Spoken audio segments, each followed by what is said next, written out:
Okay, welcome everyone. Leah and I are so excited for this episode. We have Effie Kli with us. She is a trauma specialist. I know this is season 2, but in season 1, we had tried to schedule an interview with her and we were having technical difficulties on our end. So this is our second go round at it. So we're excited to get into it. So hi, Effie. Very, very nice to see you again. Hi, guys. Hi. And thank you for having me. It's so exciting. I think the first time it was a few months ago, and I was quite gutted that we didn't make this happen. But it's so nice now to have you here, being able to listen to you and see you as well. Yeah, us too. Us too. So you are a trauma specialist. Can you kind of go into what that even means? Yes, of course. So one of my favorite topics to talk about is trauma and healing. And I guess one simple way to describe it is I support people with healing their childhood developmental trauma and find sustainable ways, sustainable for their bodies, minds, and psyches to thrive. And the path of healing obviously is challenging, is non-linear, and also it comes with many unexpected turns. And my approach is a somatic-based psychotherapeutic approach. And by somatic, I mean that we engage the body in the healing process. So it's not only the cognitive talking aspect, but there's a lot of subconscious aspect that we work through. And this involves engaging the body in the process, which I think is absolutely essential if we want to actually heal trauma. And this also involves addressing mental health challenges that are linked to trauma, which is anxiety, it's depression, it's OCD, different kind of, let's say, labels that we use nowadays to define mental health challenges and fall under the category of symptoms linked to childhood trauma. And the reason I talk about symptoms versus causes is because very often we experience mental health challenges and we see them as the actual cause of what's happening, for example, with depression or, for example, with anxiety. And this is usually the general consensus, the general point of view. However, what we often don't know is that these are symptoms. Usually, when it comes to depression, for example, when it comes to OCD, these are symptoms that manifest, that point us back to the time when our bodies and nervous systems and our psyches were developing.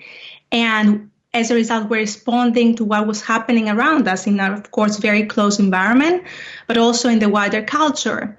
And there's no separation between what's going on within us and what's happening on the outside.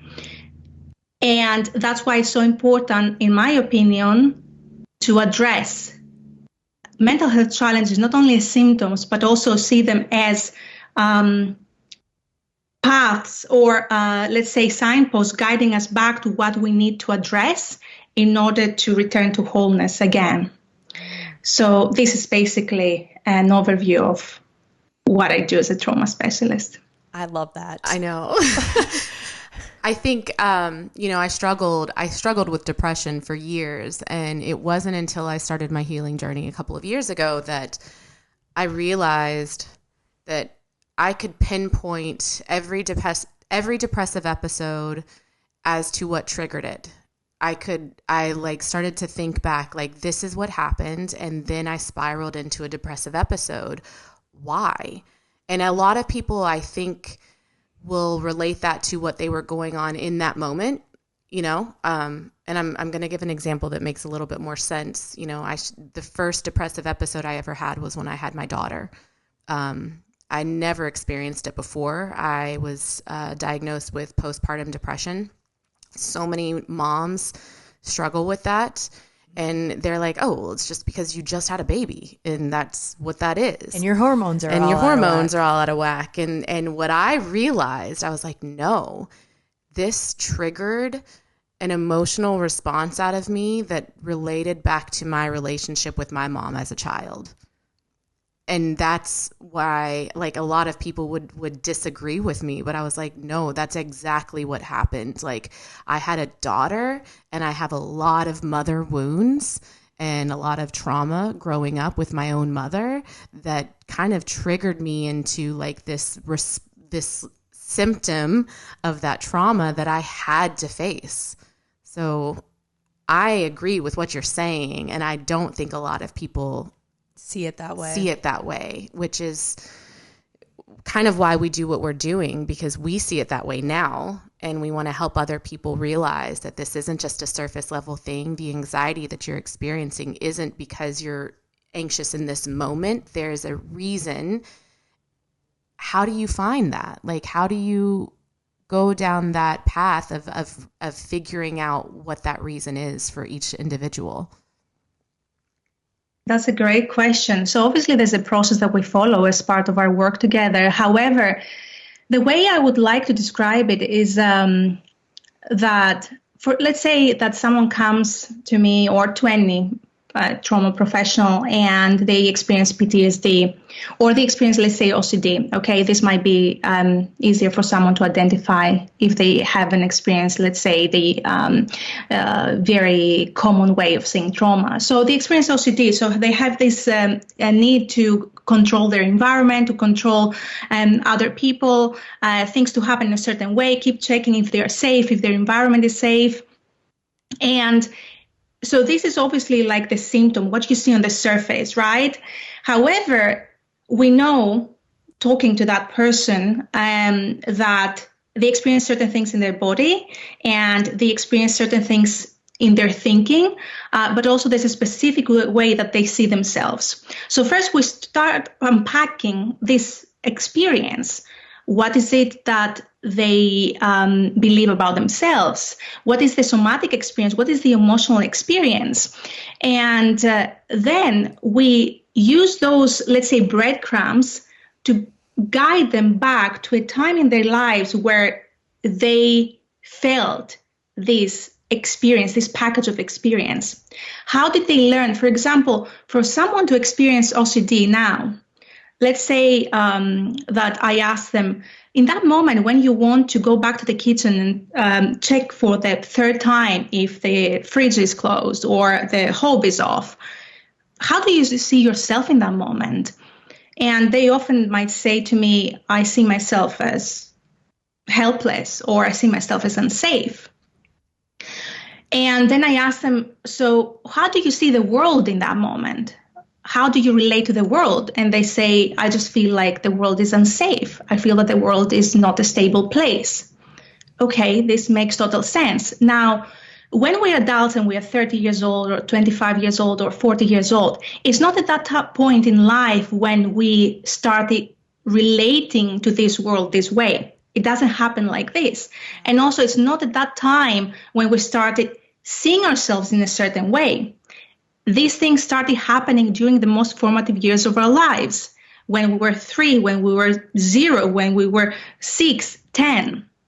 So something must have happened, or something must have been happening at some point in your life during those years when it made you feel that I'm not safe.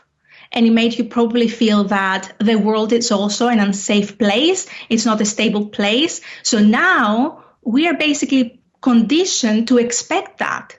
And of course, because this is not only a cognitive thing, it's also a somatic thing. There are certain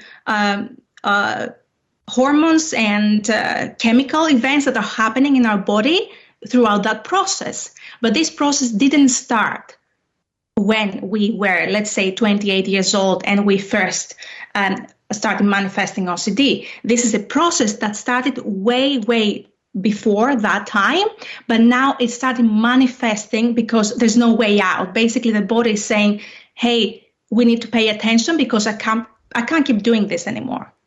Yeah. Wow. Yeah.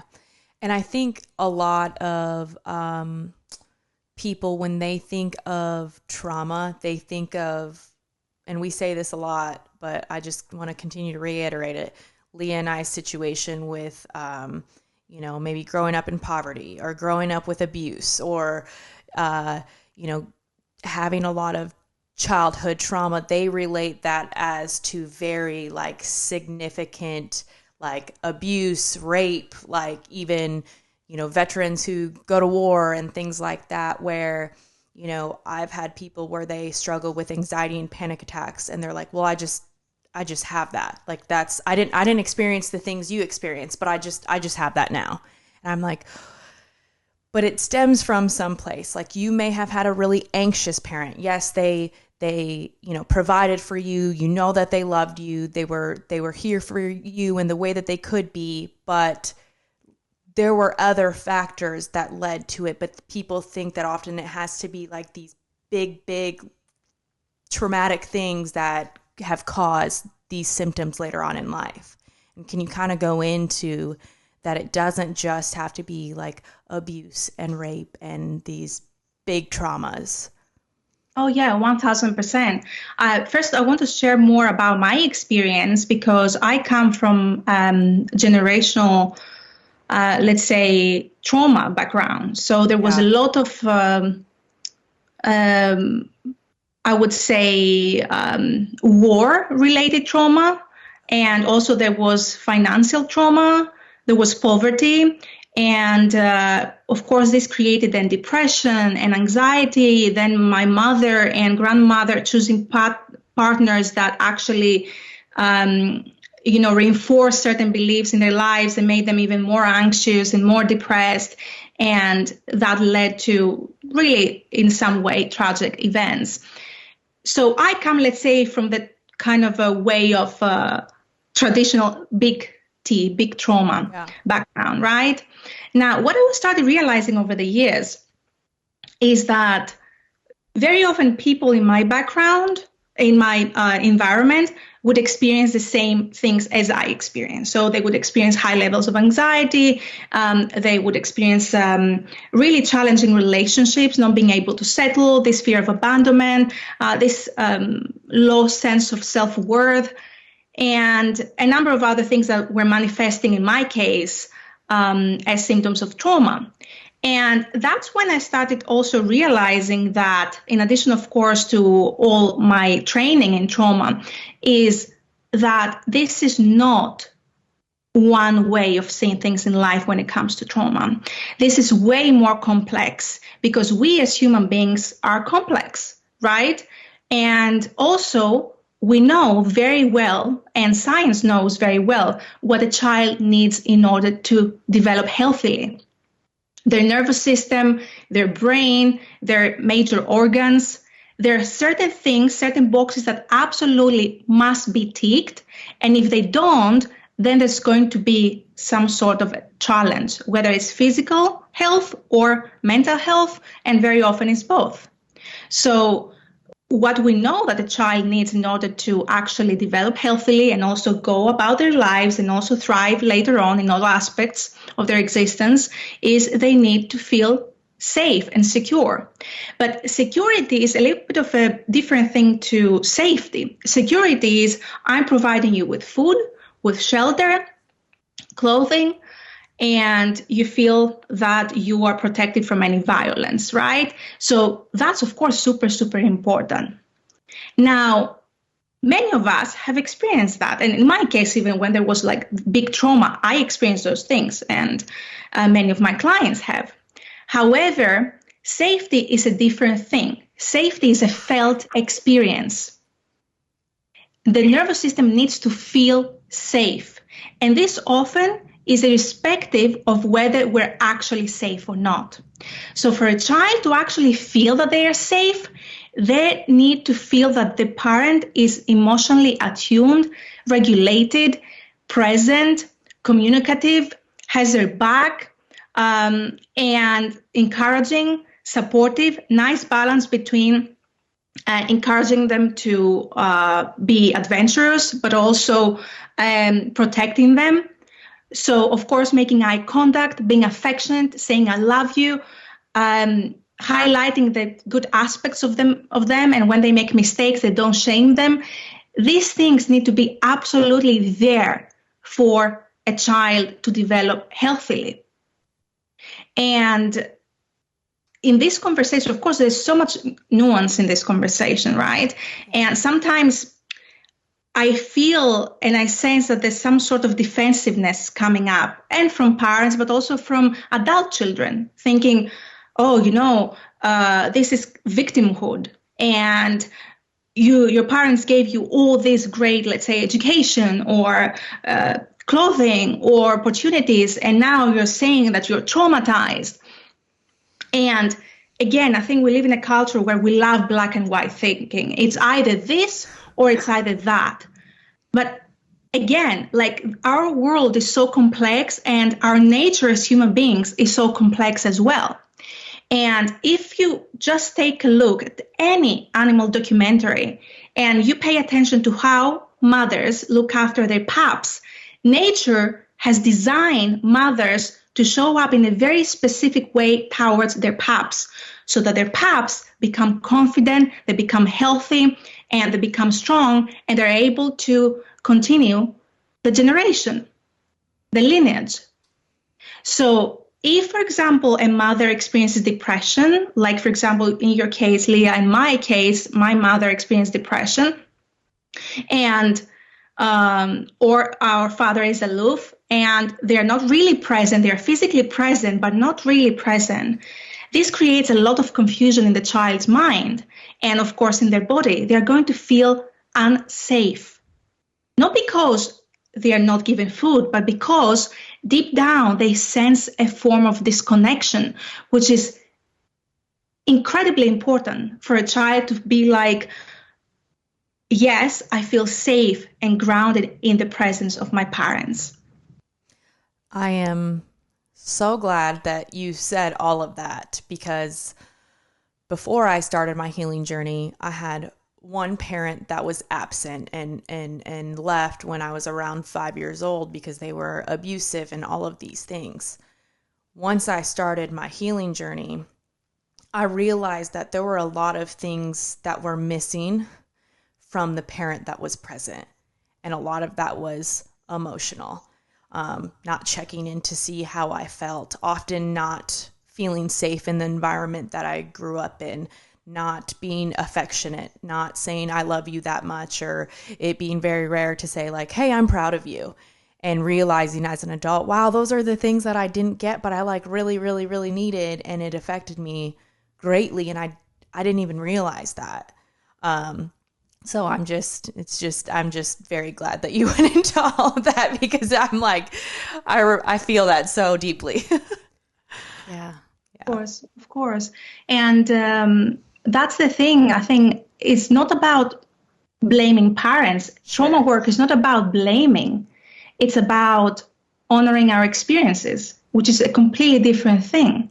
So only from that place, we can also then honor what our parents have done well, because Sure. in many cases, many parents have done also very good things for us. So at some point, they've done something that's worth thanking them for. But there needs to be a balance. It's not either or. And the same thing applies to the nervous system. And there's so much nuance when it comes to the nervous system. And it's not either we're regulated or dysregulated. It's not that we're constantly dysregulated as children, or our mothers or fathers were, but there was so much nuance. But this nuance was impacted us, impacted all aspects of our being, our spirit, our body. And this conversation are important. So thank you for raising this. Yes. Can I ask you if this has always been your work, or is there something that made it click for you? Because I realize, not all therapists and not all psychiatrists are trauma informed.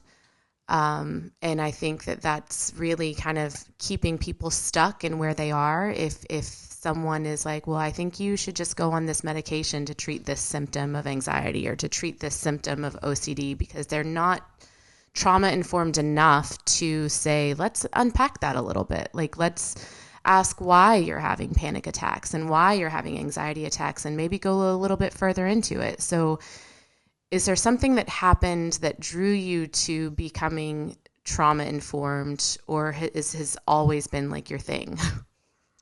That's a great question. First of all, I want to say that I'm not a psychiatrist and I'm not a psychologist. So I'm a trauma trained coach. And this started because of my journey, because I felt unsupported. Yeah. So that happened 7 years ago when I found myself at a point where I was doing something completely different. I was in the marketing industry here in London, and I was doing well professionally. And we could say that in the very conventional way, I was succeeding. But deep down, I felt so incredibly anxious and so incredibly disconnected from who I was. And that's when I went to therapy. And that was conventional therapy, talk therapy. And although it was helpful in certain ways for me to actually realize for the first time that what happened when I was a child really impacted me, and it wasn't the fairy tale that I was holding on to, which was, this happened, that's separate from me, and now I'm good, and I'm going to have the most amazing life ever. And that was helpful. But what wasn't helpful is that I thought that I was getting the support I needed, but I wasn't. And in hindsight, I realized this as I was started going into this world of understanding the nervous system and trauma through my own research. And then I also started having a series of panic attacks, and I went to see my GP, and my GP gave me antidepressants. And I was told that I have anxiety disorder and mild depressive disorder. And at that point, I wasn't told exactly what those drugs were going to do to me. And I thought that they were going to heal my anxiety. That's what I believed. So I took them. And after I went off the drugs, after 16 months, my anxiety came back, like full-blown anxiety. In the meantime, though, I had started my journey being trained as a coach and in trauma and everything. And that's when I realized something is not really right. I go to a therapist, and there's only talking, there's only cognitive dialogue, which was great because, of course, we are human beings. We need language to make meaning out of things. But I knew instinctively that wasn't enough. Something was missing there because I went there, and when I left, I didn't really experience any shift. On a body level, I wasn't. My anxiety was still full there.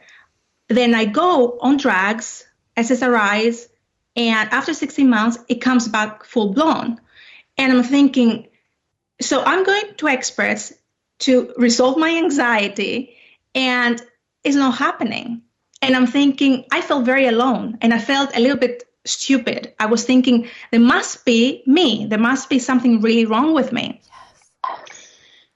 And the rest is history, because then, thank God, I kind of went into, I really persevered. And I was like, there's no way, I'm not broken. There's nothing wrong with me. I just need to find the right support. I just need to understand what's really going on here. And very often this perseverance comes down to adversity, right? To any form of adversity or pain. And like with you guys, that's what incentivizes you to actually do what you do and support other people. And I was thinking, how many people must be out there experiencing the same things and going around in circles, thinking I'm getting support, but things are really not moving forward. Yeah. So that's how it started. Wow. Even you saying anxiety disorder, a lot of what you post, you say, you're not disordered. You're not disordered. Our culture is. And I love that so much, because it is, there can be a lot of shame with, having anxiety and panic attacks and OCD, depression, whatever it is. You feel like addiction. You feel like there's something wrong with you, but it's the result of, even Gabor Mate, we love him. Trauma is not necessarily what happened to us. It's what happened inside of us when those things were happening. And, you know, my anxiety and my depression was a result of a lot of things that happened in my childhood that were not okay and never got addressed. So of course then it, you know, spiraled into, you know, depression and anxiety later on in life. I think it's important to say that too. Like, you know, you're speaking to me on a soul level, saying like you felt like you were broken, because I think Christine and I both went through that, where we were like, well, I guess this is just how I am, like, and how I'm always going to feel. And that's just the way it is. And there's nothing I can do about it. And I think back to how many people feel that. Yeah. And it's just not true. Like, there is hope. There is a way out of it. You just kind of have to like dig a little bit deeper, because the culture that we live in these days is not going to hand it to you. They're not going to hand you the answers. They're not going to hand you a pill that's going to fix everything. And I think it's extremely important to not only do your own research, but maybe find someone like you or someone who's trauma informed to kind of help you unpack the things that you're not even really sure where to begin to unpack. Well, and the other thing that you say that I love is we're the medicine. We are the medicine. And that is great, because it's not relying on this pill or this or that. It's us. The answer is within us. Yes, yeah. And the reason I say that is because I truly believe and have seen this again and again. And actually, that's where science is pointing us to as well, that the body has the answers. So what we see as pathologies very often in our culture, and that's why I call it disorder, is a very normal response, as my mentor and trainer, Gabor Mate, has said, very normal response to what happened to us. So when I went actually to see my GP, actually she was a mental health nurse, and she was very sweet, by the way, and she was very empathetic. She asked me, has anything happened recently and you feel stressed? And I said, no, because genuinely nothing had happened recently that made me feel stressed or anxious. So she said, okay. And then she suggested I take the antidepressants. And she also pointed out that they're very safe and not addictive at all. And I went away and I took them. And now I realize that she didn't ask me the most important question. What happened to you when you were a child? When did you feel unsafe? Because anxiety, that's what it is. And anxiety is not fear, it's the chronic state of fear and stress. It's not simple fear like we have before public speaking. So what happened? But it's not her fault, because the institution of health is not supporting this kind of healing. It's not trauma informed. Actually, that's it. It's not trauma informed. The people who go and they're paid public money to support us with our health very often are not trauma informed. She didn't ask me this question. I had to go and find out myself. And one of the reasons I say that you're the medicine, number one, as I said, the body has the answers. If you experience anxiety or depression, is your body's way of responding to what's been going on for years inside it. And it's trying really hard to find its homeostasis, its balance back. And second is, when I say you're the medicine, very often when we go onto this path, what I see, and it's so normal, we want to be saved. We want a salvation. We want like something quick that will take our pain away. Of course, we are in despair. We are in so much pain. We would want that. However, there's no magic sweets. There's nothing that we can ever do and instantly change everything about our experience in the moment. But also, if we try to go about having therapy or trying anything from a new modality to psychedelics or anything at all, and we see it as this is my salvation, I start creating a codependent relationship with it. And from that place, there's no way out. I'm recreating the same cycles, basically, I'm trying to heal from. And that's why I'm saying you're the medicine, because we all need support. We are social beings, and we all need certain ways of feeling that we're not alone in this path. And at the same time, it's so important that we approach this path with full responsibility, because the truth is no one is coming to save us. No one's coming. I think another thing that I feel like you can relate to, I want to take it back to like the parents and like the black and white thinking and blaming. It's not a blaming of anything. And I think a lot of people will be like, well, yeah, but it already happened. So what am I supposed to do about it? Like, I didn't get the care that I needed as a child. And now, like, how can I move forward with that? And I'm going to take what you're saying about being our own medicine, because the way that I see it is you become that for yourself. Like, you can't go back to when you were a 5 and 6 year old child in those moments and ask your parents to give you what you needed in that moment, because they couldn't and they didn't. And they're not going to understand that now. But what you can do is be that for yourself as an adult, and that heals it. Like, that's like breaking that so-called curse, like if you want to call it that, you know, right. That's kind of breaking that cycle of, well, I didn't get it as a child, but I can do it now. And because I can do it, I'm able to do that for my kids. So it's not like a quick and easy answer. That is the hard part, but you're exactly right. It's in us. We are innately able to do that for ourselves. We're just always trying to find other ways and other people to do it for us. That's a hard lesson. Yes, it is.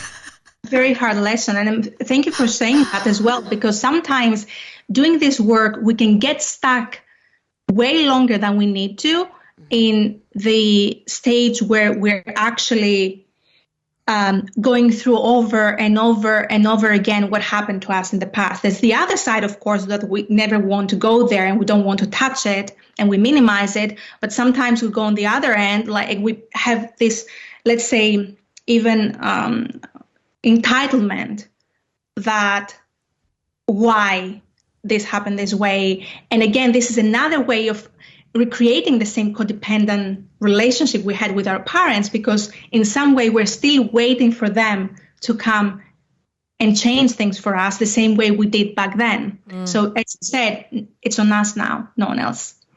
Yeah, so good. Now, Leah and I are people pleasers. Recovering people pleasers.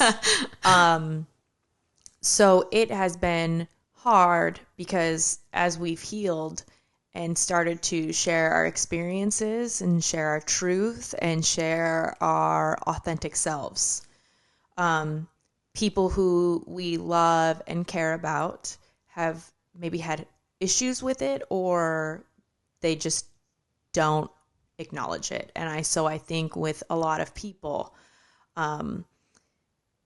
they're scared to rock that boat because they want to do these things, but they don't want to upset anybody. And you don't want to upset anybody that you love.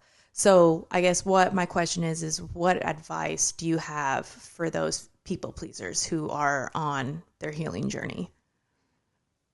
Oh, I love this question. I was actually talking about this with a client, I think last week. And so when it comes to people pleasing, there are three things I want to say about this. The first thing is that, again, people pleasing is not black and white. It's not that I please someone and this means that I completely abandon myself. No. What happens is, at the same time, I meet one need of mine, which is to feel safe in the presence of someone else. Ooh. And at the same time, I don't meet another need, which is my authenticity. And authenticity is a very important human need, which is hugely undermined. So it's not like I completely abandon myself. No, it's a survival instinct that somehow I learned to do for good reasons. So there's no shaming about that. Now, the second thing that happens when it comes to people pleasing is that what we're really running away from is the fear, the intense fear and anxiety that shows up in our body whenever we're about to advocate for ourselves in some way. So we have this urge of energy showing up, and because our nervous system might not be equipped yet, because this can always change, yet to tolerate this, to hold this energy of emotions and chemicals and things like that, then we instantly try to escape that situation by saying, never mind, it's okay, I'm going to please you now. So that's what really running away from. So my first recommendation is that we start with small, tiny steps, asserting ourselves, understanding what's really important to us, what our boundaries are, what our priorities are, and then with small steps, we gradually start shifting so that our body doesn't get exposed gradually to an influx of sympathetic fight energy or flight energy that we have no idea what to do with. So little small steps always. And then from that place, we learn to ask ourselves this question, because what's often not talked about, there's so much conversation around boundaries and people pleasing and authenticity. But I think something that is being missed is how hard this can be. Yeah. And I'm not saying that it's necessarily super hard for every single human being out there, but for many of us who experience this sense of lack of safety in our childhood, this can be very hard. So we have to honor our pacing. Very often when we see Instagram content, it feels like, okay, now since I know that, it's going to be so easy. I'm going to go back home and I'll tell my partner and I'll tell my mom and I'll tell my brother and I'll be a completely different person. Then we don't do this and we feel like, disappointed ourselves. But we have to honor the pacing of our nervous system. If we try to be too disruptive to our nervous system too soon, then we might unlock energy that we're not ready to be with yet. And the last thing that I want to say about this is very often also we don't hear the fact that when we start setting boundaries, or when we start asserting ourselves, when we start saying, hey, that's important to me, can we discuss to do things differently or whatever it is, then automatically we're going to pay some sort of price. In other words, nothing comes free on this journey. Nothing. So the question is not how can I get this for free? The question is, what price am I willing to pay at this stage of my life? And start making peace with that, with the possibility that you might rock the boat in your family in some way, with the possibility of a friendship not surviving this new change of you, the possibility of your boss not giving you the raise that you wanted, being underpaid for many years, whatever it is. But we have to understand that nothing comes for free, and that's where responsibility comes in as well. Because otherwise we might create these scenarios that suddenly we're going to assert ourselves and everyone's going to be like, whoa, great, I've been waiting for you all those years to do this. People have no reason to change if the whole setup works for them or works for the subconscious. But if we have the issue with that, it's on us to actually drive the change. That's really difficult to hear, but also like so spot on. It's so spot on, and in our experience, that's exactly what it feels like. Like every boundary that we've set has been extremely difficult, and it doesn't happen easily. And that's why I say we're recovering people pleasers, because we still do it sometimes. Yeah, and often doesn't feel very good. And we know sometimes that like the boundary that we need to set is probably going to result in some pushback, and it's going to get really uncomfortable. So we avoid setting that boundary for as long as we can. Yeah. Until I think in most situations, it gets to the point where you are just not being authentic with yourself. And you're exactly right. It's not just about, it's not just about people pleasing. And it's not just about honoring yourself. It's like, this is going to be a big thing. Healing is always a big thing. It's nuanced. It's layered. It's never ending. It's never ending. Yeah. And I think that scares a lot of people too, to hear that. But I do want to say, because I feel like we're like terrifying a lot of people right now, like this is really hard and you're going to lose people. But the reward, there's also a risk to reward. And in our experience, the reward is so much greater. And living authentically and being at peace in situations. And yes, we have lost friends and we have lost family members. But I think on the other side of it, there's been a lot of hope. There's been a lot of peace. There's been authentic connections and authentic friendships that stayed and that's left room for more. Mm-hmm. So I don't know. How do you try to tell someone that there's always like something that comes out of it and it's not always going to be hard? That's a great point. I think one of the biggest rewards that we get as a result of doing this work is being in integrity with who we really are. Integrity, not in a moral way, but because sometimes when we hear this word, we feel like, oh, it has to do with ethics. No, it has to do with the integrity of our being, of our essence. And this translates into health. Because if I constantly live in suffocating myself, if I constantly live in walking on eggshells, or that I feel that I have to walk on eggshells even though I'm an adult, or I have to constantly compromise but without receiving back, so it's like one way. Can you imagine how much resentment, unprocessed anger there is, and also how much of our authenticity is buried and not having the opportunity to be seen, to be witnessed, to be honored by ourselves and the world? Yeah. However, when we do this work, that leads us towards the real us, who we are at our core. And this comes with more aligned choices, with healthier choices, with more sustainable choices that then, of course, create more vitality, more growth, more meaning in our lives.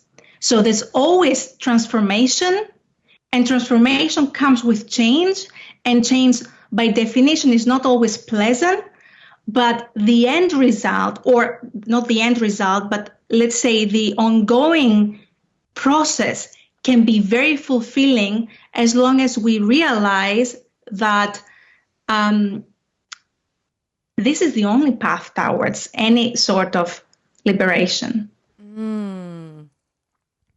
You're exactly right. I love that. That's the only way you're going to get there. What advice do you have for somebody? Because it can feel very overwhelming to unpack all of this stuff and start their healing journey. What advice do you have somebody who is wanting to get started? Yes, of course. I would say the first thing is to, instead of thinking as healing as this kind of heaven destination that looks like I'm going to be this completely new woman or man, or my relationships are going to be so wonderfully happy ever after, and I will thrive or prosper in all aspects of my life, and this kind of dream, I would say that forget about that and start, let's say, creating more of smart goals. And I wouldn't call it necessarily smart, but it's more like tangible goals, because this is very vague, and also very often it sets us up for failure, because how can we get there? This feels so overwhelming when we feel that, let's say, anxiety or this overwhelm or desperation even sometimes. So we want to start seeing this as a journey with a very vague destination, but that the journey is the one that matters, because actually that's the one that matters. And start focusing on micro goals instead of thinking, I have to get there, I have to heal myself. What is most important, let's say, in the next 6 months in your life, right now, right here, right now, or in the next year for you? For example, we might be someone who, let's say, wants to find a partner after a series of relationships that had similar patterns. We might also be experiencing OCD and anxiety, and we might also want to, let's say, support our physical health, eat more healthy, and eat less sugar. Now, all of these things at once sound too overwhelming. Our mind is going to be like, hey, there's no way I'm going to do this. But how can we focus on one most important thing right now? Is it the anxiety? Is it your relationship with food?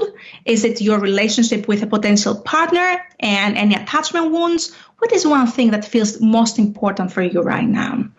And then from then, the insights and the revelations and the progress you're going to make in that aspect of your life, they are going to inform the next aspect of your life. And everything becomes interconnected. But now we can't see exactly how. We can only look back and see how this happened. And that's why one of the things that I say is active patience. Active in the sense that not passive patience, that we sit in our sofa and we do nothing, but active patience, that we start cultivating this patience, that this work is going to be the most rewarding. And that's why we need to give it time and energy, and one step at a time. Yeah. It's a practice. It is.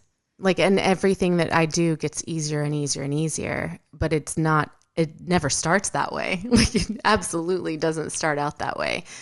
I have a question, and it's kind of a personal one, because it's like leading to, we just started learning about somatic healing, Christine and I, and we've utilized that. We went to like a somatic women's circle where we like moved and felt where things were in our body and was able to release it. And, I thought that was like huge. I had never thought about mental healing in a sense of like physically feeling and letting and releasing. And my question with that is, sorry, I like went on a little bit of a tangent, but, I have always said, whenever you start to feel anxious or whenever you're like trying to feel things, like feel where it is in your body. Like that's like a first step, and then sit with it for a minute, and then that can help you process it. I promise there's a question here. The question is like, I am with someone who is struggling to feel their emotions. Like I think with a lot of men in general, and not just men, but men don't like to sit with their feelings, and they just put them away because they don't think it's productive to feel them. And I'm saying this because my husband has been saying this. Well, I have a life to live, and I have these things to do, and I have to take care of the family, and I have to do my job, and I have to provide. Like, it's not productive to sit and feel my feelings. And this is where like he's struggling to see how important that is, because the way I see it is, if you don't sit with them, and if you don't take the time to allow yourself to process and understand what they are and where they're coming from, it's going to affect you in your day to day. And it is like, he has anxiety every day, and I'm like, but you could fix it. So my question is, to someone like that who doesn't quite understand what that means to sit with your feelings, or to feel in your body where these feelings are coming from, or to process them, how do you explain to a beginner why and how that's important, and what they can do without having to go to a therapist to start that process? Okay, fantastic question. So two things come up for me in response to that. The first thing is, I want to ask you out of curiosity, what comes up for you when your husband, you mentioned, right, doesn't do what you think that he should do? I feel like I can feel the tension. Like I feel anxious because I can tell he's anxious. And this is something that comes up in therapy too. Like I don't feel safe because he doesn't feel safe. Does that make sense? Yes, complete sense. Now, this makes total sense. And I would also say that when it comes to relationships and doing this work,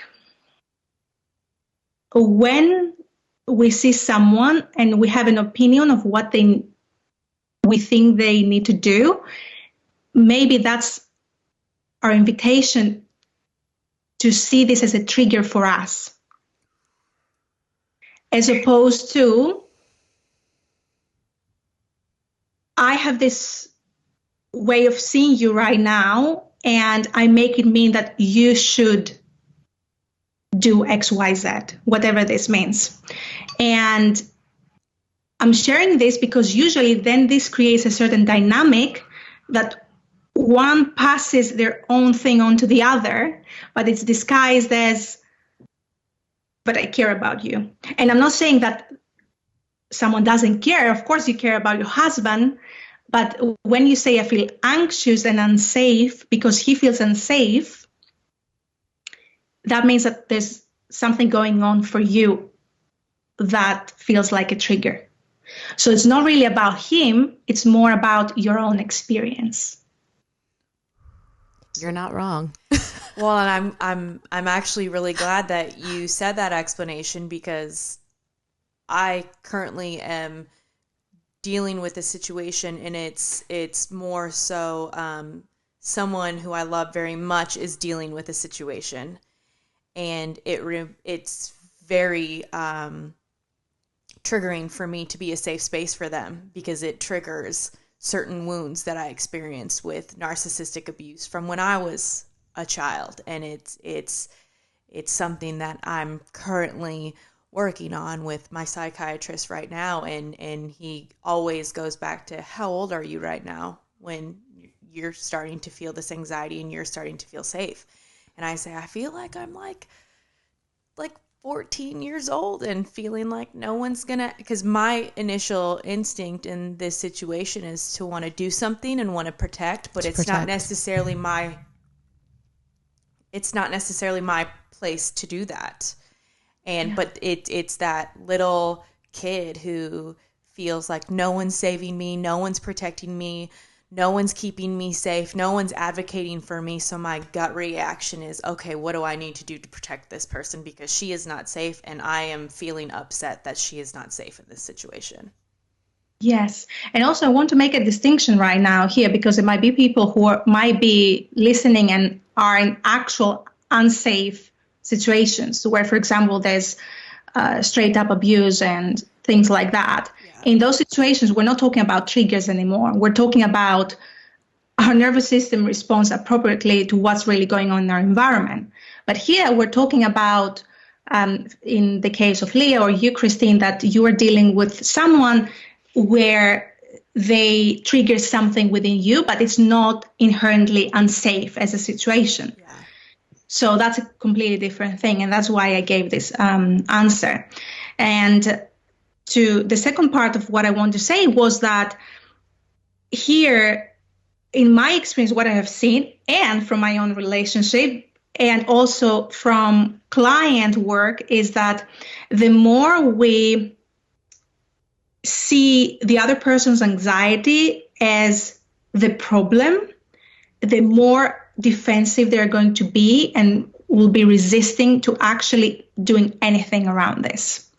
Because it starts creating this kind of a dynamic where we're kind of the push and pull dynamic. And this doesn't feel like a natural, authentic response from them. It feels more like I have to listen now to my wife who thinks that she knows better what I need. So that's quite important. That I had to learn as well, by the way. You know, Effie, I feel like... Did this just turn into a therapy session? Yeah. I feel like she just spoke to me and I'm like, okay, all right, Mom, I'm sorry. Not in a bad way. I mean, that was extremely helpful, but I'm like, you're not wrong. Like, it's triggering for me. And I've said that too. You know, I recognize that, and it's difficult. But I will also say, like, we are both working on growing and healing, and he is also on this journey with me. Yes, he is. So it's sometimes hard to forget that, like, we're in this together, and, you know, we're growing together and we're learning together. And you're exactly right. This is like, you can only go at your own pace, and forgive yourself if your pace isn't as quick or fast as you thought it would be. But with that, I'm going to say to this too, like, also forgive the other person if their pace isn't up to your par. Yeah. Wow. And you're very emotionally attuned. Yeah. To everything around you. That's a trauma response. Yes, it is. Unfortunately and fortunately. Right. It's a blessing and a curse. Yes. But the reason I said this to you, Leah, not to say that this is something that I also used to do in my own relationship. And my partner would say to me, stop diagnosing me. He became so triggered. And it's because I know that, especially women, because with women, we are more growth focused, like compared to men from an emotional perspective. And the reason is because our culture doesn't support men to actually evolve this way. So it's not that they don't like it, is they don't like it because it feels unfamiliar. So we come there and we feel like, you know, you can do this, you can do that. And they feel like a loser sometimes. And I'm sure that there are people who will resonate with what you share, because I experience that as well. I see my clients experiencing that. So it's not a case of we're doing something wrong, but it's another invitation for us to, okay, keep showing up for ourselves and honoring that younger part of our being who's being triggered, and at the same time acknowledge what needs to be acknowledged from the adult point of view. That's beautiful. That's what, I mean, I didn't even know that's what I needed to hear, but that's what I needed to hear. And it's also encouraging, but hopeful to know that, like, you've also struggled with this. I think Christine and I have both, like, kind of sat with this for a little bit, where we're like, catch up. Like, what are you doing? You need to catch up to where we're going. And it's like, no, they're doing it at their own pace. Yeah. I never thought about it like that, though. Like, I think that women hold a lot of power in this healing space. And there's a lot of men here too, but I really think that as far as females go, like, we are, like, pushing, because we are starting to recognize how disordered everything else is. Yeah. So we see it. Are you available for the next 5 hours to talk to us? We can do 5 days. We could do a long time. So I guess my question is, you know, you live in London, but even just talking to you for the hour that we've talked to you, I'm like, you're amazing. Yeah. Do you have things available for people all over to connect with you? In terms of working privately with me, or whatever you have? I even think her Instagram is like a wealth of knowledge. Right. We'll plug that for sure too. Yeah. Yeah. Yes, for sure. I would definitely say that for anyone who doesn't know me, to come on my page. It's at the.trauma.educator. And there's a lot of information there just to get a flavor of my work. So right now, I'm not accepting private clients. However, there's a wait list on my bio in case someone is interested. And over the next few weeks, there might be an opening happening. And of course, I run my group experience, which is a 12-month healing experience to support the activation of brain-body regulation. And it's called the Heal and Thrive School. So again, the information is on my website and bio link. So check it out if you wish to. But again, like there's so much free information on my Instagram page, and you will definitely get an understanding of my approach more there. We definitely do. We share a lot of your stuff. We do share a lot of your stuff. It like hits home, really does. So thank you for sharing with us today. Thank you for the therapy session accidentally. And thank you for what you do, because I don't think, you know, you get enough, maybe you do get a lot of credit. I don't know, but I don't think we get enough credit for just sharing the knowledge along the way. Like, you know, this is just people sharing their experiences and learning what they do through the hard work, and then just, you know, helping people feel relatable and helping them through it. And I love that. I love that you do that.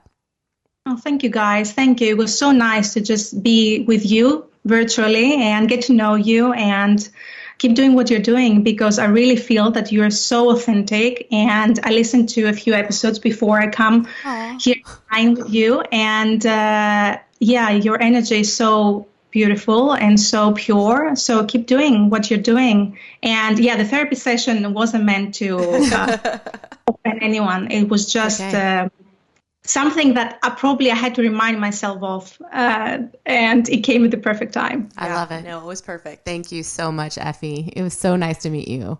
Likewise, guys. Take care. Thank you. Bye.